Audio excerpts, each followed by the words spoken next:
రాజధానిని అమరావతిని మనం రూపుదిద్దుకున్నాం. మరి ఎక్కడైనా కానీ ఈ వైసీపీ వాళ్ళ మాటలు చూస్తే రాజధాని 3 రాజధానులు అని చెప్పి ఎక్కడ ఒకటి కూడా కట్టలేకపోయింది. కానీ మన గౌరవ ముఖ్యమంత్రి గారు ఖచ్చితంగా అమరావతికి మేము కట్టుబడి ఉంటాం, నవ్యాంధ్రప్రదేశ్కి అమరావతి రాజధాని అని ఎప్పుడైతే ఎన్నికల ముందు మాట ఇచ్చాడో అదే మాట ప్రకారమే అసెంబ్లీలో కూడా బిల్లు పాస్ చేసుకోవడం జరిగింది. అదే అదునుగా అదే బిల్లుకు కూడా ఆ రోజు కూడా వైసీపీ ఎమ్మెల్యేలను కూడా రమ్మడం జరిగింది మద్దతు ఇవ్వాలని. ఆ రోజు కూడా లబ్స్కాండ్ అయినారు అసెంబ్లీకి. ఈ రోజు పార్లమెంట్లో కూడా అదే బిల్లు పెట్టడం జరిగింది, పార్లమెంట్లో కూడా సక్సెస్ అయింది. అందుకు కూడా మనం కూటమి ప్రభుత్వానికి కూడా ధన్యవాదాలు తెలుపుతున్నాం. అలాగే అక్కడ కూడా వైసీపీ నాయకులు, వైసీపీ ఎంపీలు అక్కడ కూడా మోసం చేసి బాయ్కాట్ చేసి బయటకు పోవడం జరిగింది.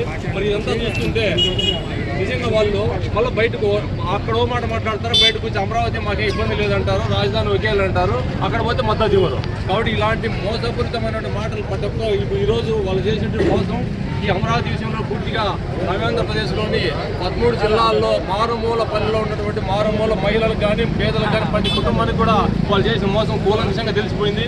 కాబట్టి ఇలాంటి మోసాలకు ఎప్పుడు కూడా తావుండదని కూడా మొత్తం ప్రజలంతా గమనించినారు.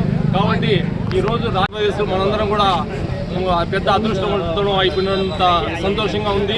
ఆ కార్యక్రమంలో భాగంగానే ఈరోజు ఆంధ్రప్రదేశ్లో ప్రతి పల్లెలో కూడా, ప్రతి గ్రామంలో, ప్రతి మండలంలో, ప్రతి నియోజకవర్గంలో కూడా బైకులు అయితేనేమి, తర్వాత టపాసులు పేల్చడం, ఎవరోరికి ఆనందం ఎలా ఉంటుందో అలా వినిపించుకోవడం ఈరోజు జరిగింది. కాబట్టి ఇంత కార్యక్రమాన్ని మనకు ఒక రాజధాని అనేది లేకుండా పోతే అసలు మనం ఎక్కడన్నా మంచి కనపడతానంటే ఇది యా ఊరు అడుగుతాం కామన్గా.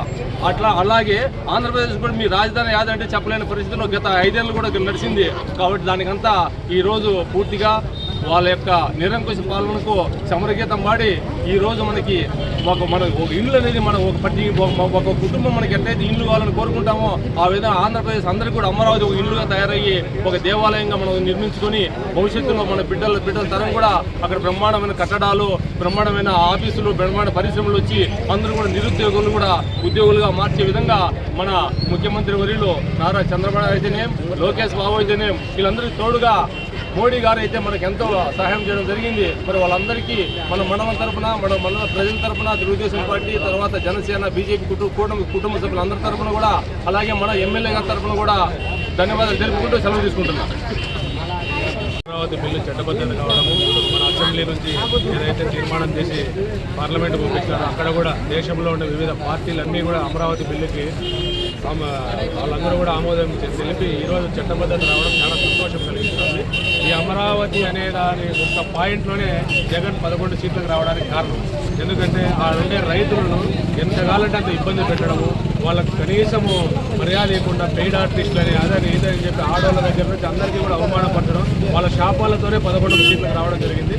నిన్న కూడా ప్రెస్ మీట్ పెట్టి ఈ స్టేట్ ఇది కాకుండా మావి గన్ అని పేరు పెట్టాలా అంటారు. అతనికి వచ్చిన మెంటలు ఈ స్టేట్ వృద్ధకుండా పోవాలని చెప్పి అమరావతిని చట్టబద్ధత చేయడం జరిగింది. రేపు పొద్దున ఎప్పటికీ కూడా రైతుల జీవితాలు సస్యశ్యామలంగా ఉండి మన ఆంధ్రప్రదేశ్ కూడా ముందు స్థాయిలోకి అమరావతి పేరుతోనే వెళ్తుందని చెప్పి పూర్తిగా కోరుకుంటూ తలుపుల మండలం తరపు నుంచి, అలాగే మన ఎమ్మెల్యే కందికొండ ప్రసాద్ గారికి తలుపుల తెలుగుదేశం పార్టీ తరపు నుంచి కూడా చాలా సంతోషం వ్యక్తం చేయడం జరిగింది.